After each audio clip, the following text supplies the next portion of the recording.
Hey guys, welcome to Driveway Liberty Podcast. I am Wes. I'm here with my good friend Dan. Before we get deep into this real quick, I want to say that you folks are the enlightened, the chosen few, and the folks in the know, and we're so glad you're choosing to join us tonight on the show. We've got a good show for you. We're going to talk about some deep stuff. We may get a little controversial on some things. You never know with us. Before we do that, Daniel, how you doing, my man? Doing good. Happy Thanksgiving week, I guess, the week after. Right. Week. You had a family in town. Y'all eat good? Oh, yeah, we ate well. Hung out. Didn't do as much drinking as I normally do, which is a change. That's probably a solid choice, buddy. Probably a good thing to do. Real quick, while we're talking, go in and adjust your volumes for me, like we normally have to before we start the show. If you notice, you. What's wrong with my volume? You're a little low. And I did not notice it before, but I'm noticing it now. If you notice, we posted a graphic a few before the show. If you look on Twitter, Hegspeth is misspelled in multiple places. And I was thinking it was Hegspeth, and I went in earlier when I was creating that graphic, and I kept seeing Hegspeth everywhere, and I'm like, oh man, I'm spelling it wrong, because that's where, like, every time somebody quotes him or says something about him in a post, they're calling him Hegspeth. So I had to go in last minute, right down to the wire, and correct the good old fashioned spelling of the graphic. I think I did that pretty well, pretty quick. Just a little pat, a little self. So it's, to clarify, it's Hegspeth. Yeah. Hegseth. That is absolutely correct. But if you're just joining us, thank you in advance for sharing the broadcast with your friends and family. We're so glad you're here. A lot been going on in 2 weeks since we took Thanksgiving week off. Obviously, we're not going to rehash things that everybody's probably already heard of, but we may rehash a couple that you've already seen in the news as of late. little point of humor. I was born in the state of Georgia, and I'm proud of that fact. And they have a number of laws that are kicking in on January 1st. One of which is they lowered the state income tax to 4.9%. It's not quite the way we live here in Florida without a state income tax, but I think they are working their way there.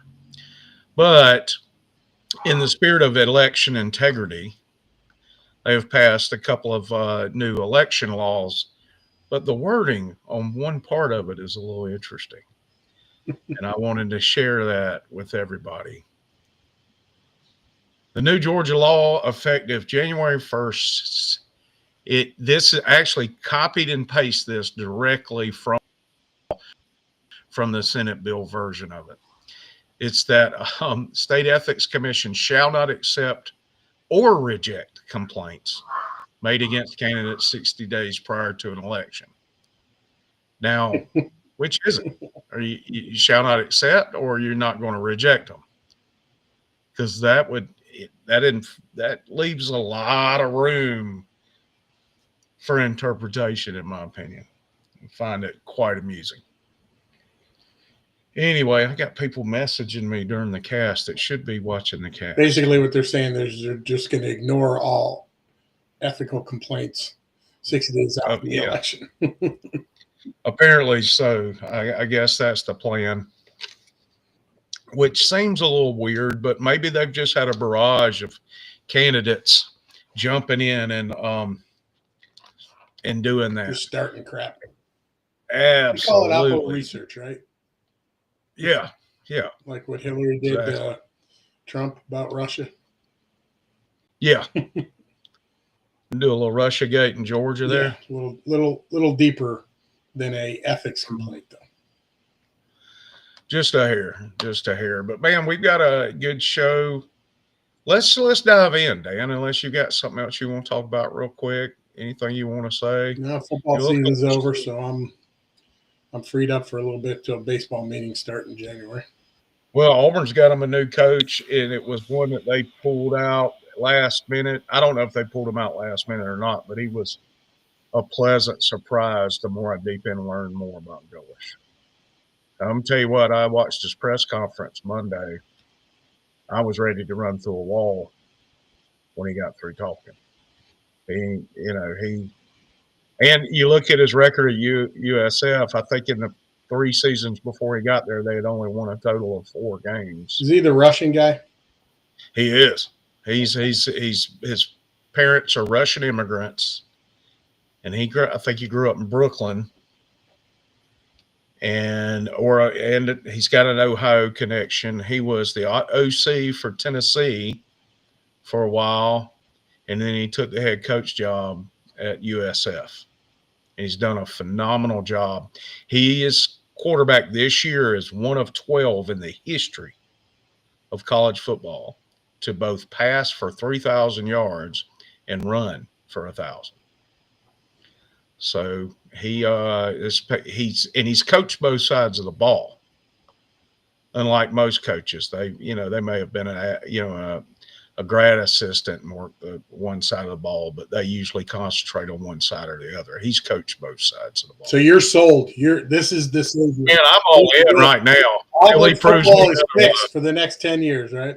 Until he proves me otherwise, I'm all in on this. When I first heard the name, I'm like, oh gosh, not again. Well, you need to get the alumni to kick in several millions of dollars to help him. He's got a pretty sweet deal. It's not one of them Lane Kiffin No, deals, not for him, but for the players. Oh yeah. Well, the NIL money hadn't been an issue. It's just been the coaching, wanting to play golf. You know what's funny? Somebody at his presser asked him if there was the Hugh Freeze accusations he was playing golf when he should have been worried about football, and they asked him. He's like, "Do you play golf? Do you like to play golf?" And he says, I have played. I don't like it. I prefer football. So he came out swinging. He says he eats, drinks, and breathes football. And when he married his wife, he made sure she understood that. And no burner phones. No burner phones. no riding your admin on a Harley like So since we're talking Katrina football, did. what's your take on the Miami Notre Dame situation? In what respect? And whether they should be in the playoffs? Yeah, so Notre Dame sitting at this was interesting. They had Notre Dame at 9, Alabama at 10, BYU at 11, and Miami at 12, and everybody won. Yeah. So Alabama, even though they had a 17-0 lead, struggled against an Auburn team that you as an Auburn fan will admit was not a great team this year. It wasn't. I mean, they were close. They got hosed by the refs several games, but you're not going to make that. I'm not going to use that as excuse. There were a couple of questionable calls in the fourth quarter in that Iron Bowl. Well, I didn't ask this to have you go on a dissertation about. I'm about to, man. You knew that was coming. I know you wanted to talk about. So Alabama barely beats Auburn, and they jump Notre Dame. I don't think that I love Jesus as much as the next guy. And matter of fact, I love Jesus a lot more than a lot of people. However, we all have to admit that Notre Dame has received quite the favorable status in their rankings over the years. I don't think they should be ranked higher than Miami. No, that was my question. So here's what I think has happened. Because they flipped Alabama in front of Notre Dame, this sets them up to be able to keep Alabama in it should they lose to Georgia in the SEC championship game. That may be very well the case. And then if that's the case and BYU wins, then you're probably going to see Notre Dame and Miami both out. But you can't. I don't know. Yes, I'm biased. I'm a Miami fan. You can see it over. No, I think Miami's got a very no possible way that Notre Dame should be in and Miami out. I saw there was what I've seen is the speculation. Texas is saying if Miami's in, they should be in, and then somebody Texas has 3 losses. Sit down, and shut up. Yeah, well, they compared the losses and wins between Miami and Texas, the mutuals that they played, and it was hands down Miami. Miami, I think Miami deserves to be in there. I think Notre Dame needs to pick a conference. Yeah, they've the issue that what Notre Dame has exploited is they have that deal with NBC, right? So they got huge TV money. And I don't know how long that deal was for, but it's still going on. It's been going on forever. Oh, yeah, it's Notre Dame Broadcasting Company. So they're not going to go share that money with a conference, because that's what would happen if they join the ACC, even though they're kind of on the ACC schedule and they play all other sports are in the ACC except football. But they play all the ACC schools as a part of the normal rotated schedule, or at least a lot of it. Right. But if they join the ACC, they'd have to share that massive NBC contract with them, and they're not going to do that. You're absolutely right. Well, let's talk about other controversies. I guess we need to move on. We've already lost our 2 viewers because they didn't come here to watch football talk, I guess. There's a couple of controversies going on this week in the political atmosphere. And the first one is our good buddy Tampon Tim in Minnesota. He has apparently looked the other way while the powers that be in the bureaucracy have been funneling money. The Somali immigrant community has stolen more than $1 billion. That's B with a B. $1 billion in taxpayer funds. Some allegedly funneled to terrorist group Al-Shabaab. Is it Al-Shabaab? It's Somali. Yeah, Al-Shabaab. And here's the thing that gets old Timmy involved is that despite whistleblower warnings dating back years, so people were saying this was going on. They were telling the powers that be, this is going on. What are you going to do about it? And they ignored it. Well, they threatened to call him a racist, and you're not going to get reelected in Minnesota if you got a bunch of Somalis calling you a racist. Well, I think that's about to fix itself because it sounds like they're shipping them out. You should ship him in a jail cell. Well, and this also speaks to why Ilhan Omar was such a big advocate for him to be part of the ticket with Kamala Harris. Sure, he was the do boy, and then you had somebody as a vice president. Should she have won, then you're all set. Minnesota, yeah. Tampon Tim would have opened his arms to the terrorist Somali community all over the United States. Mm-hmm. Absolutely. Well, something happened today. All right. And we're going to be rebroadcasting this over the next few days. There's election integrity. I won't call it a commission because it's not a governmental organization. But Stephen Stern, who is he's currently vice chair of the Broward County Republicans in South Florida, but he's also he owns one of the biggest patriotic apparel companies in the nation. He also has his own podcast on Rumble. And President Trump personally asked him to head up an election integrity kind of think tank kind of thing. And they actually had a broadcast meeting today that we will be rebroadcasting at some point over the weekend. We'll announce that tomorrow when that'll be. But on that call, Mike Lindell, the My Pillow guy, teased, that's him if you don't know what he looks like, he teased that he may actually be running for governor of Minnesota. Now, Minnesota is pretty strong left. Well, that's because they're the Somalis. But if you get the Somalis out of there, the My Pillow guy may actually have a shot at being the governor of Minnesota. I'm curious as to why Trump hasn't sent the ICE agents into Minnesota. I think he has. I think he announced that today. I just didn't get that in. Oh, so it's just next on the list. So yeah, it wasn't the top priority. We're in phase 2 or 3. I think they're in the process of trying to get them in and get them out, so to speak. But and I've also saw a headline today from the governor of Louisiana that the National Guard will be going into New Orleans next.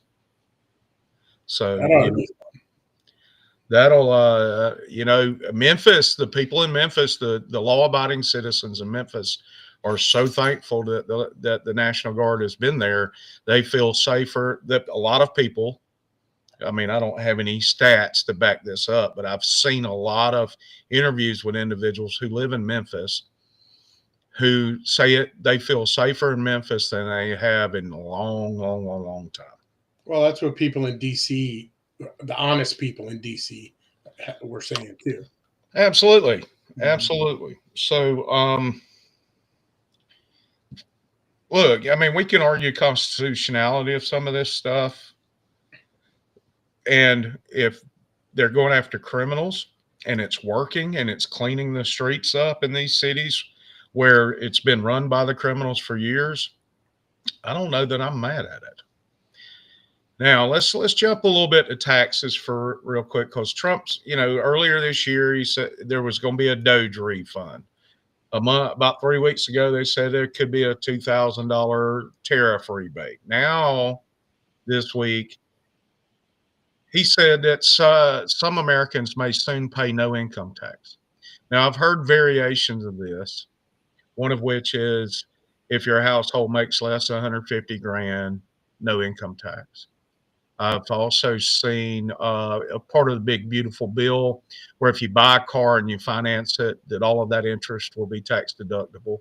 I saw that. I didn't have time to get that in today, but I did see that on Twitter.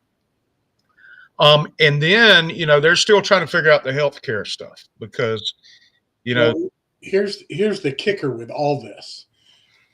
These are all great ideas. And, obviously Trump is pushing for these things, but without Congress, none of this is going to happen. And that's where the sticking point is we have a significant portion of Congress that is not conservative, and they're not necessarily prioritizing the needs of the middle class, the American people. Right. So you got to get Congress. I mean, think about it. The only thing that's passed in this 5 years total now that Trump's been president is the tax bill, tax cuts during his first administration, and the big beautiful bill on this one. Nothing else. Right. So in 6 years, or in 5 years, 2 bills have passed. So, and I don't know, have you heard Congress debating any of these laws, putting any of this stuff in place, any changes to health care? None of this specifically, but Senator Hawley said this today. In addition to taking action on subsidies, why shouldn't we make healthcare tax-free in this country? Why shouldn't we just exempt all healthcare from taxes? We did no taxes on tips, no taxes on overtime earlier this year. How about no taxes on healthcare? If you pay premiums, you ought to be able to deduct that from your taxes. If you have out-of-pocket medical expenses, you ought to be able to deduct every dollar off of your taxes. You want to lower the cost of healthcare immediately? Do that. No taxes on healthcare for any American. And you set an upper limit so you don't have rich people gaming the system. I get it, that's fine. But let's think about working people in this country who cannot afford healthcare. What if we said to them today, we're not going to tax your healthcare costs? Does anybody on the panel have a reaction to that? Let me start with you, Dr. Fagan. We'll just go down the panel. What do you think? No taxes on healthcare.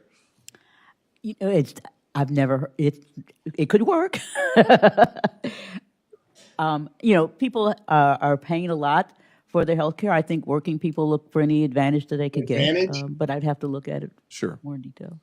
Ms. Strauss? Simple answer is yes. Anytime you can get a savings on a tax deduction, absolutely, and especially something around healthcare. Mr. White, any reaction? Taxes increase costs, so eliminating them should lower costs. So I want to stop it right there. He makes a very, very important point in regard to overall economics, macroeconomics. Taxes increase costs. Now, it's something we don't talk about enough. You know, when the left is all, we need to eat the rich, we need to tax them more, we need to tax them more. Well, the rich own the industries. And you start taxing them more, and it's going to increase costs across the board. You tax the regular Joe six-pack, and you're it's the same thing as raising the minimum wage. All you're doing is adding to their burden. They're not bringing home enough, so it's going to create less of a demand, and as a result, the supply is going to diminish. And then when the supply diminishes, they have to raise the prices of their goods and services to be able to afford to do them or sell them. So anyway, here, we'll finish. Go ahead. There's like a magical fairy fix-it button that if you just pull this one lever, it doesn't affect anything else. And that's insane. Like we're dealing with the here in Florida, the fallout, and it isn't even fully in effect yet. They're increasing the minimum wage to $15 an hour. I mean, you can't buy a freaking value meal at any fast food restaurant for under $12. No, absolutely not. Food and non-nutritional, and it's not a lot of food either. I mean, it's traditionally stuff you can get for a meal for like $6 or whatever. Now it's double. So April and my daughter were talking about ordering DoorDash tonight and ordering Five Guys because they got a pretty mean burger. Their burger's pretty good. Yeah, you're gonna need to cut your right arm off in order to afford. Well, they were already expensive because they were a solid burger, but DoorDash, and it's $15 just for the burger. That's no bacon, there's no cheese. Yeah, it's a different price for Sure. DoorDash, and then they charge you for your subscription or whatever for DoorDash. Right. And then you have to tip the person. Yeah, but if you go get it, it's not much less than that. It's like $10 for a burger by itself, nothing else. Basic single patty burger. And then when you add all the good stuff I like on my burger to it, you're back at $15, $16. Now, fortunately, when you get fries, you could get one large fry and it'll feed like, like 17 people. The Somali neighborhood. Right. Yeah.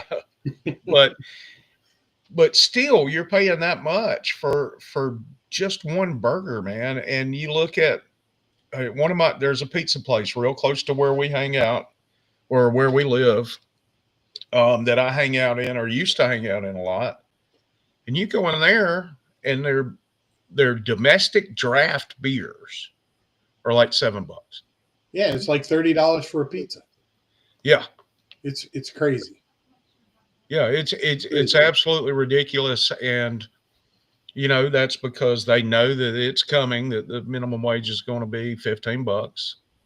Well, it's a staggered increase, so yeah, the whole thing's coming. It goes a little bit at a time, but I think it's been coming for the last 2 or 3 years. I think it maxes, it gets to its top this year, doesn't it? Next year, yeah. Well, when I say this year, that's what I'm talking about. It's this year, 26. But we're seeing that negative impact. And then when you have to add on fees and things of that nature, and as it applies to just health insurance, let's just talk about that real quick. I know we beat that horse last time. It needs to be beat more. But you think about it, when government's involved and they are used to, probably the biggest contributor to the increase in health insurance is the fact that the government now forces no elimination period on pre-existing conditions. Now, Dan, I know you have pre-existing conditions, but used to, when you start a new job or you got health insurance somewhere, all of your pre-existing conditions weren't covered for the first 90 or 120 days, which meant, if you had cause to go to the doctor for your diabetes in the first 90 days, you had to come out of pocket and pay for it. Now, day one, the insurance company has to pay for it. It's like going and getting new car insurance on a car that you hadn't had insured with a dent in it, and the insurance company having to pay to fix that dent. That's probably one of the biggest contributors to the actual health insurance cost, because they are covering unknowns when you walk in the door for the first time. And government has forced that upon them. Used to, that's how they kept their costs down. Now, I'm not saying they're not making money. I'm not saying that. But the way insurance companies make money is not from your premiums. They make money because they take your premiums and they do short-term investments. And they have some very wise investment brokers. They have wise underwriters who determine which risk to cover and which risk not to cover. And that's how insurance companies make money. They don't make money on premiums. They don't make money by selling you insurance. They make money through float on the money that they take in from selling you insurance. And if you don't believe me, look it up. I was in insurance for a long time, and that's how we did it. Anyway, insurance, the one thing you pay for that you get punished for using. Yeah, absolutely. Absolutely. And it's the most simplistic analogy that I used back in the day when I was in insurance, explaining it to a layman, is a bucket, and we're all standing around it and we're tossing money in it every now and again. And when one of us but that bucket's capped out because the government requires you have a certain amount in that bucket ready to pay claims at all times. Now, that bucket may not have all that money in it at that time because you just paid a claims or some large claims. And this is what happens with property insurers in Florida when 2 or 3 hurricanes hit. And then when you have to dip into that bucket and pull out, you got to put that back at some point, plus what you were supposed to be putting in all the time. That's the simplest. It doesn't sound fair, but it's the fairest way to do insurance, because insurance is you're agreeing to take a small loss consistently versus one large loss when you actually need to pay it. So that's the idea behind it. Anyway, that's enough about insurance. Now let's get on to our next scandal. Dan, you ready for this? And whoever the one person is watching, it's probably me. It's me. Oh, is it? And I think we're only seeing the viewers on Facebook right now. But let's talk a little bit about Pete Hegspeth. So he's catching a lot of flack, not only for putting this meme out on Twitter and sharing it, but because of the actions that motivated the meme. And Dan, I'm going to defer to you because you studied a little harder on this today. Tell me what you got. Well, just to give you the backstory. So on September 2nd, U.S. Special Operations struck a small boat in the Caribbean Sea near Venezuela. So it allegedly, and I don't think allegedly is the right word, it actually was involved in drug trafficking. Now, this went along with Trump designating the narc dealers in Venezuela as terrorist organizations, which gave them a bunch of new legal authority to bomb the shit out of them. Right. So that happened, and initially there was some blowback, but now over the last 2 weeks, there's been massive amounts of pieces, etc., where you got your Washington Post, which is no friend of the administration, saying that there was 11 people aboard were ferrying drugs. They weren't terrorists. So these were just poor souls dealing drugs. They were just delivery men. Yeah, they're just a middleman. They were. So this is what the Washington Post. Pharmaceutical transportation engineer. That's right. That's right. So what the Post is reporting that Hegspeth personally briefed, and according to multiple officials, according to multiple officials who are not named, gave a verbal directive along the lines of, this is how they're describing it, along the lines of kill everybody on the boat. The only thing in quotes in there is kill everybody. Right. So he could have said kill everybody when he was talking about something completely different, and they take it out of context because that's what these devious people do. Oh, that's what they do. They pick and choose little pieces and parts, and that's how they do it. Yes. So the first strike blew up the vessel. You've probably seen video of it. Yes. And it killed most of the crew. Apparently there was a couple guys out in the middle of the sea hanging off a burning, sinking boat.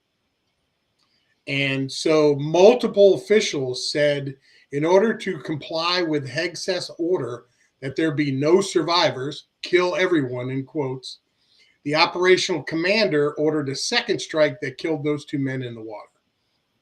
So the argument now is that those two men should have been show no quarter. If we're talking about this as a military action, right? They should be under the Geneva Convention laws of show no quarter, which means you can't kill somebody and they're considering it a war crime. That's what the argument is. So what they're doing is they've got a bunch of ex-JAG,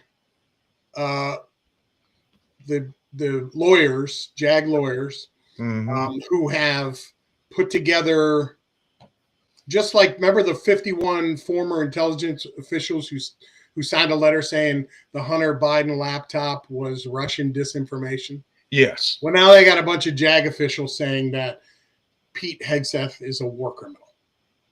So they're on the rampage on, their usual outlets. You got the mainstream media, you got the Washington Post, you got Axios, all the usual left wing mass Propaganda media machines. Yeah, is out there basically trying to create. Now nobody can do anything to Hegspeth really, other than he can have a military tribunal and be court-martialed, but that's not going to happen.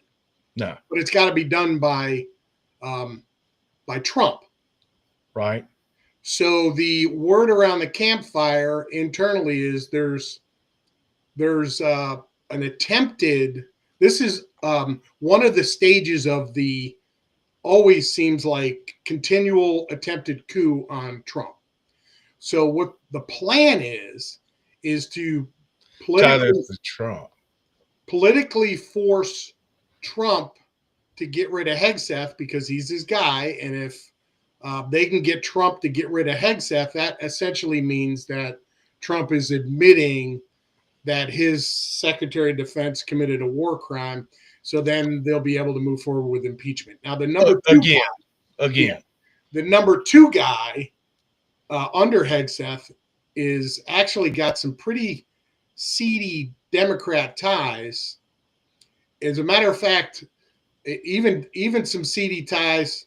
Well, not seedy, but back in law school, they all went to like Yale Law together, and that includes the vice president. Right. In that, so this guy who is the I'm trying to remember the exact Dan Driscoll. So he's the Army secretary. So I guess he would be in position to take over should they dump Hegspeth. Now this guy, Hegspeth, remember how rough his appointment was? Yeah. So they every Democrat opposed him. They ran him through the ringer. They wanted nothing to do with Hegspeth because they knew he was gonna follow Trump's direction. Right. Well, this guy Driscoll got appointed, and he went through, and all the Democrats voted to put him in. Now his best buddy is Jake Sullivan. Now, Jake Sullivan was Biden's national security advisor. You know who his wife is? I'm sure you do. Remember the seditious six? Yeah. Maggie Goodlander. So she was one of the naval officers. She was a Naval Reserve officer, and she keeps her maiden name so she can kind of have that as a buffer for people who don't pay attention. Right.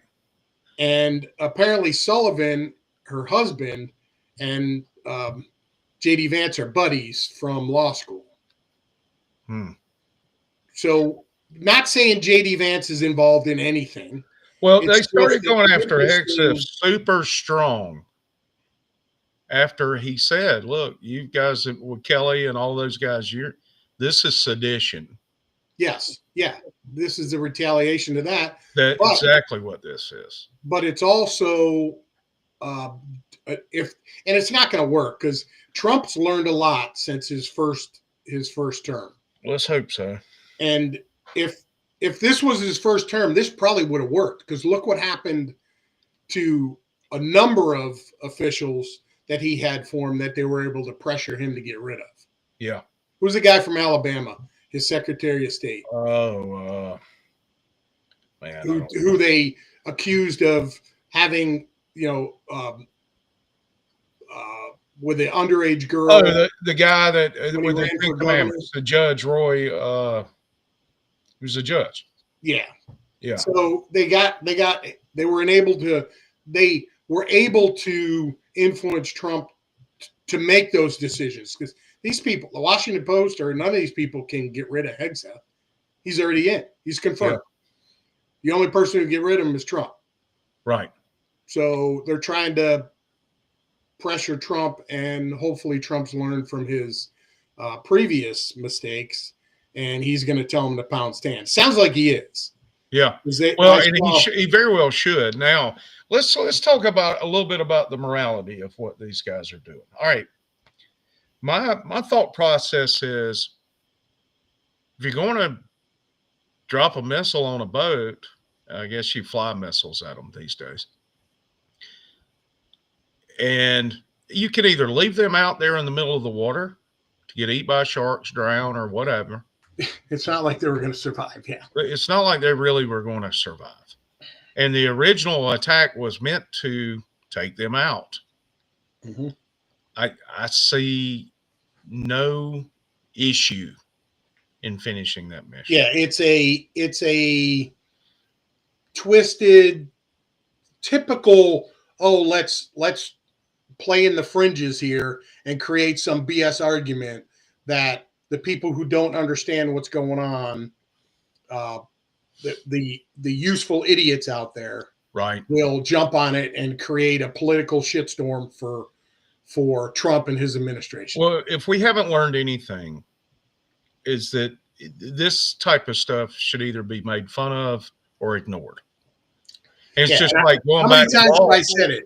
Trump, just ignore him. Tell him to pound sand. Going back to Walz a little bit, I forgot to mention this when Trump called him retarded. I mean, I literally said, he's just retarded. Yes. And you know, people started bashing him. And Trump don't care. After that, he called a reporter a stupid person. Oh, yeah. It's like, are you stupid? Yeah. And hey, Joe, we're not ignoring you, buddy. I do. I'll let you know that. Yeah, he don't care, man. He don't care. But that you don't necessarily have to react the same way Trump does and call somebody retarded but you can say, well, that's a ridiculous assertion, or he's not a very bright man, or whatever, and not get caught up in these attacks. And what you do by doing that is it's a beautiful debate tactic, even though it's a diversion. It's a diversion. It takes you away from your focus.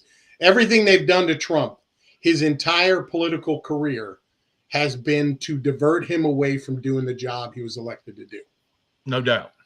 And it sounds like, or at least so far in most cases, even though you may disagree with some of the things he's doing, it sounds like these diversions are either no longer working or having much less effect than they have in the past. So I'm going to play devil's advocate a little bit. I wouldn't be a good liberty-minded individual if I didn't.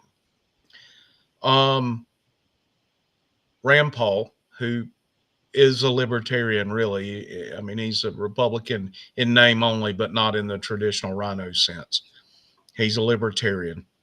He brought up the fact, and he showed a letter from the Coast Guard stating that 3/4 of the vote, 3 out of 4 boats that the Coast Guard pulls over are drug boats, because the case has been made that these boats that we're shooting out of the water are fishermen. Now, we've seen the pictures of the barrels full of fishing gear. They're not fishing. Come on. It's all chum. They're shark fishing. Mm-hmm. But so that leaves 1/4 of all boats that are out there that theoretically could be innocent people fishing. Well, you're also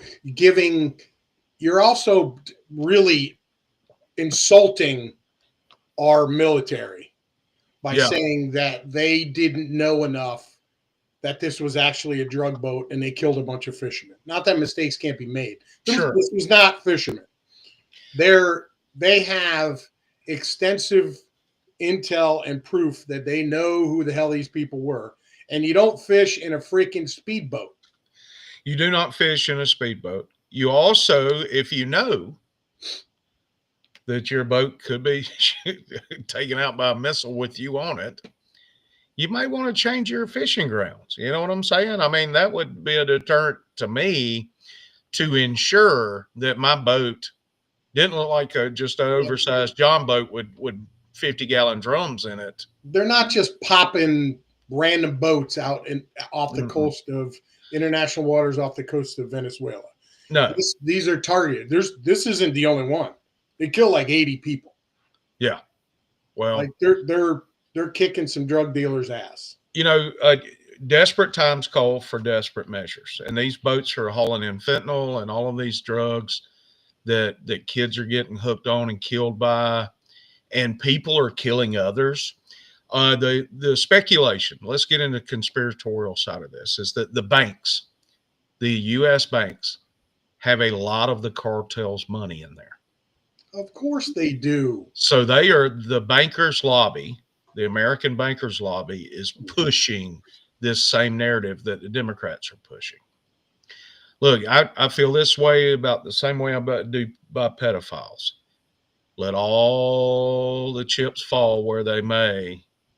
And if you are, if you're in bed with the cartel and you're suffering as a result, so be it. And you know what? The cartel is taking over the avocado industry. So, you know, let take over some more legitimate industries and stop peddling your poison right here in the United States. Wes, there's no money in that. The easy money. They take the easy route. Well, apparently they have streamlined the avocado business. I mean, that's the rule. They've kept costs way down. They certainly don't ship over avocados in white barrels on speedboats.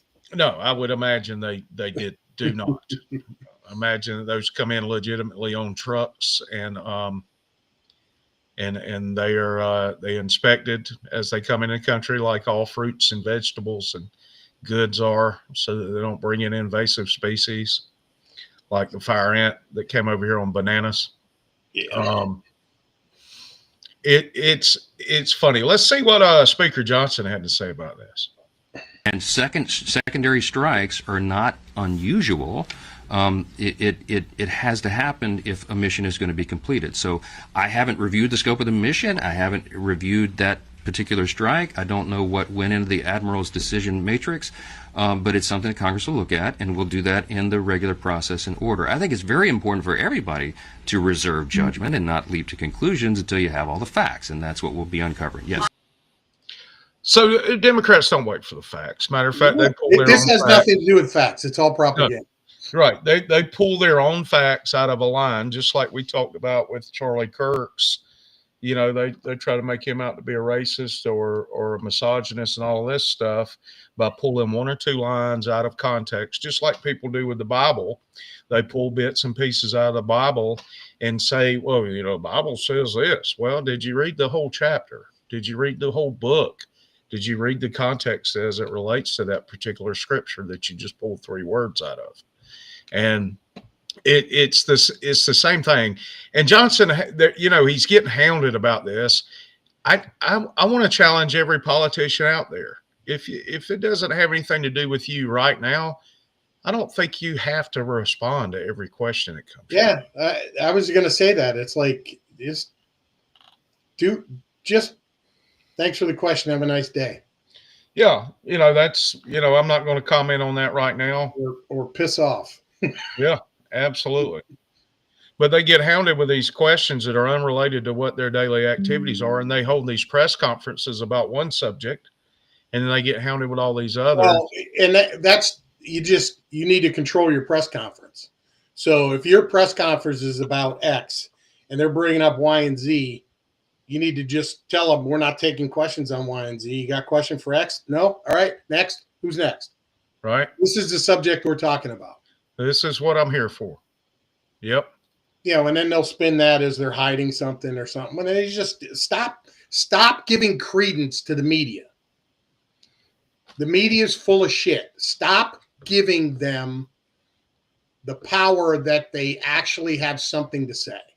Once we do that, once we have an administration that tell these people to pound sand, then maybe we can make some headway in regards to the information that's out there. I mean, you're never going to get rid of people that have a political agenda, that are trying to drive something through their First Amendment right, but you can certainly ignore their bullshit. Right. You don't need to respond to everything as if it's something that matters. Yeah. Like this whole Hegspeth thing is blowing up because they're answering these questions. Tell them to piss off. Yeah. Well, it's not a war crime. Have a nice day. Next. Yep. We're doing what we can. Even Trump had Hegspeth standing at his desk, having this big press conference to address this whole thing. Trump likes to hear himself talk. We get that. Yeah, he does. He loves it. And he really likes it when he gets some reporters that are friendly. So he likes the sound bites. I get that. But you got to weigh the positive and the fallout with those kind of things, because you get idiots that are going to take over. Like there's a couple of press conferences we had where reporters where the person wouldn't stop asking the question over and over again, and Trump basically berated her right in front of everybody. Yeah, I don't know if that's the one he called stupid or not. No, I'm trying to remember what question that girl asked. It was a stupid question. Yeah. They say there's no such thing as stupid questions. Well, just stupid people. When you're in the Oval Office asking questions of the president, there are some stupid questions. Well, you think about the intent of the question. 80% of the time, the intent is not even to get an answer, it's to get a reaction. Yeah. And so they ask these questions to get them to fly off the handle, because now they have a soundbite of Trump calling this girl stupid. Or the question is meant to put you on the defensive so that they have a headline that says, when did you stop beating your wife type questions? Yeah. And you're now leading in that you beat your wife when you don't. Yeah, absolutely. Now you're defending something that doesn't exist. Exactly. Yeah. So, one other thing I wanted to go back to this whole Hegspeth, and this is an inside the Pentagon type situation, is that Jake Sullivan guy. He was involved in a bunch of stuff. He was the Alpha Bank guy. Remember the whole Alpha Bank story where he had some secret communication going on and it turned out to be a spam email? Yeah. He was involved in all that stuff. So this guy who's buddies with J.D. Vance his wife gave the max donation to this Democrat running for Congress, Crystal, when he was running for Congress. Like there's some, and maybe it's just, hey, somebody like J.D. Vance can have friends that you can separate the political from the social. Yeah. And we used to be able to do that. Well, it's not only that, but you think about your friends from college. I don't know if J.D. Vance is still friends with this guy today. He made they're very, apparently they're buddies. Oh, okay. Well, there are people that I went to college with. I didn't like their political views that I'm still friends with today. I wouldn't say I'm very close, but if we sat down to have a beer, we'd probably have a pleasant conversation. You're also not the vice president of the United States either. That is an accurate statement.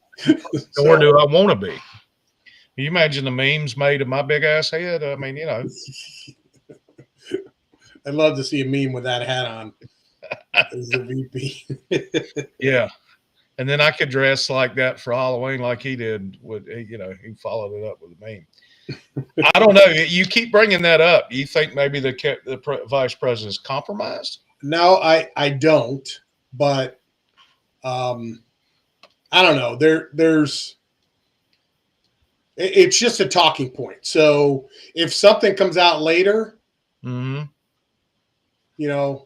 we can say J.D. Vance kind of came out from out of nowhere, So and I don't want to put anything in anybody's head that he's a operative of the other side or anything like that. I don't think that's the case.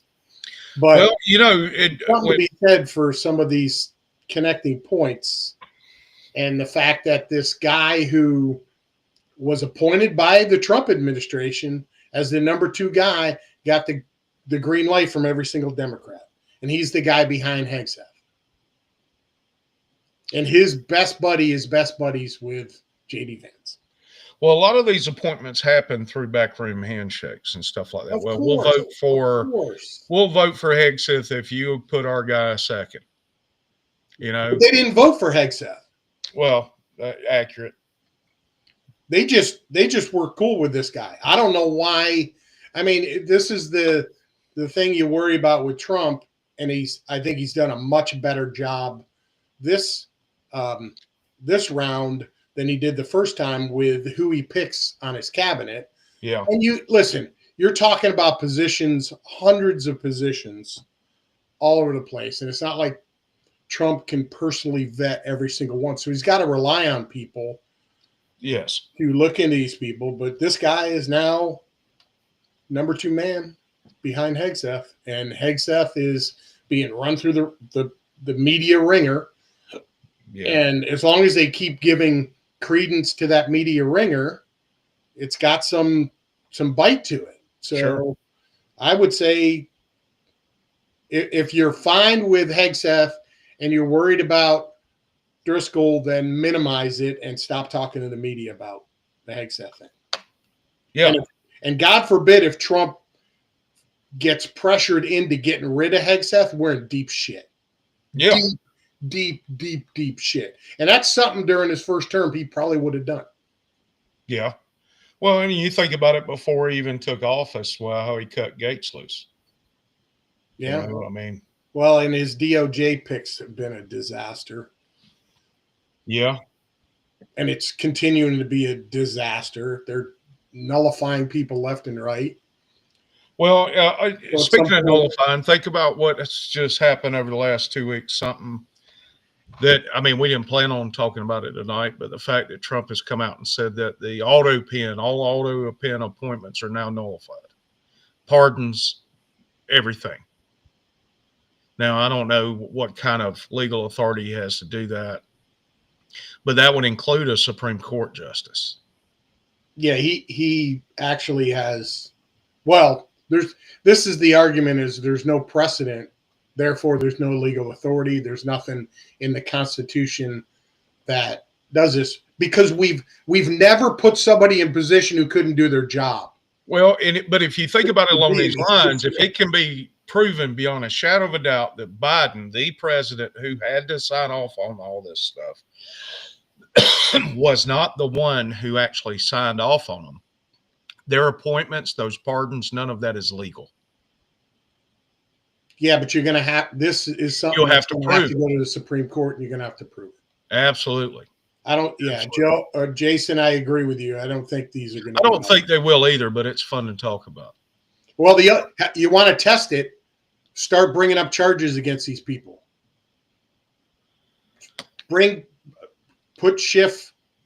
Indict Schiff for January 6th. Fauci for COVID. Yeah, go down the line. Do it. Yep. You want to test them? You can say they're null and void on a True Social post, but you really want to tell us they are? Then start indicting these people. Yep.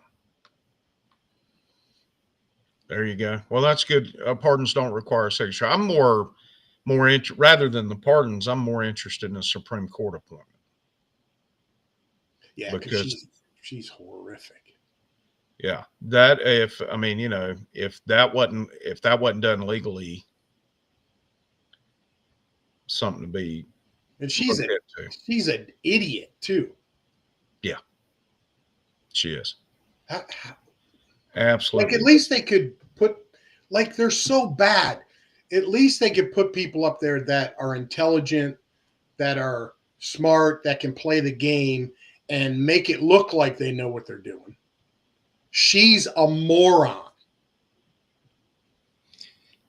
No doubt. What was it she said a few weeks ago? I don't know. I can't keep up with her moronness. Is that a word? Moronness? Stupidity, I think is what you mean. Retardedness. Idiocy. Idiocracy. Right. That movie's coming true. Yeah. I mean, we're living it every day, brother. living it every day. Well, we want to thank everybody for joining in with us tonight. We appreciate it. We will be rebroadcasting, restreaming the election integrity Zoom call that happened this afternoon at 2 p.m. that includes Colonel Alan West and Mike Lindell and several other big names in politics. That is hosted by Stephen Stern, who is the Republican of the Broward County, or no, he's vice chair of the Broward County Republican Party. One time was the chair, but as he put it, he's gotten up in age, and he had to take a back seat and step down to vice chair. So he also has a podcast, and we are networking with his group and all of the podcasters in his group, and maybe some big things coming out of Driveway to Liberty Media real soon as a result of the relationships we're building.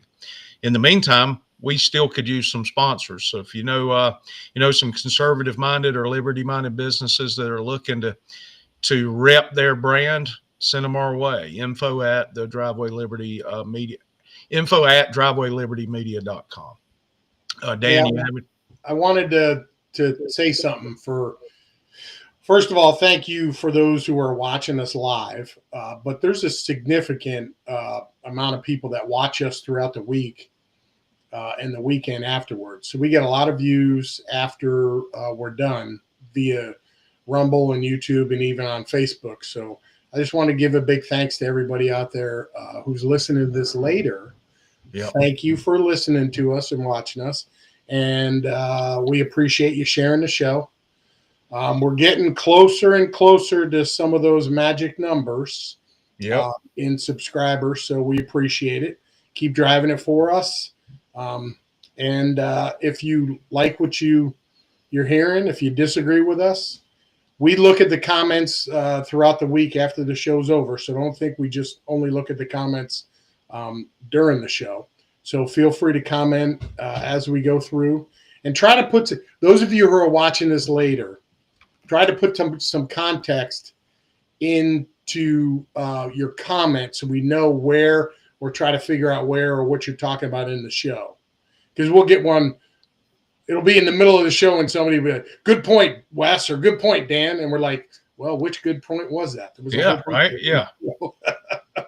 So yeah, try to give us some context in those comments, and we'll give you a response. Yeah, we definitely watch it regularly. We get notifications when you comment, especially on Facebook. We don't always get them quickly on YouTube or Rumble, but we do try to look at those every day or so, and we'll comment as we see them. And we appreciate each and every one of you. Speaking of Thanksgiving week, we are thankful to you guys for watching this and welcoming us back. We've been back at it now for 2.5 months down. Didn't we start about late September? Yeah. And we've steadily grown the viewership every week. And we were a little nervous about leaving strictly audio and going to video, because look at my mug, man, But we're glad that you guys have welcomed us and participated in the conversation. And at a minimum, it doesn't cost you anything to share the podcast with your friends and family. Doesn't cost you a thing, and we would appreciate it. Helps us get the word out and helps us get more people engaged in the conversation and listen to the Driveway perspective. With that being said, for my good buddy Daniel, I am your Uncle Wes. And we'll see you next time on the Driveway Liberty Podcast. You